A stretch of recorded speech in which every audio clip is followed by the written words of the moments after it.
ఒక నిరుపేద దళిత కుటుంబంలో ఒక బాలుడు జన్మించాడు. మొక్కవోని దీక్షతో, పట్టుదలతో ఆయన ఉన్నత శిఖరాలను అధిరోహించారు. మరి కేవలం ఉన్నత వర్గంలో పుట్టడం వల్లనో, డబ్బున్న వంశంలో పుట్టడం వల్లనో ఆయనకి ఖ్యాతి రాలేదనేసి అందరూ గమనించాలి.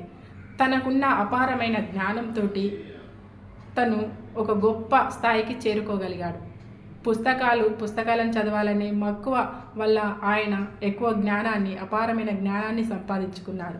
తాను అనుకున్నది సాధించడం కోసం అన్ని గ్రంథాలయాలను సందర్శించి, అన్ని రకాల గ్రంథాలయాలను సందర్శించినప్పుడు అన్ని రకాల గ్రంథాలను తీసి చదివి అందులో ఉన్న విషయాలన్నింటినీ కూడా అవపోసన పట్టి ఆయన ఆ జ్ఞానంతో ఎన్నో దేశ విదేశాల్లోని అనేక విశ్వవిద్యాలయాల్లో చదివి ఆయన చాలా డిగ్రీలు సంపాదించుకొని తన దేశానికి తిరిగి వచ్చాక బడుగు బలహీన వర్గాల వారి కోసం, ముఖ్యంగా అంటరానితనాన్ని రూపుమాపడం కోసమని అనేక రకాలుగా కృషి చేశాడు.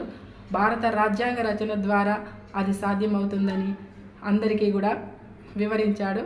ఆయనే మన బోధిసత్వ భారతరత్న డాక్టర్ బిఆర్ అంబేద్కర్ గారు. జై భీమ్.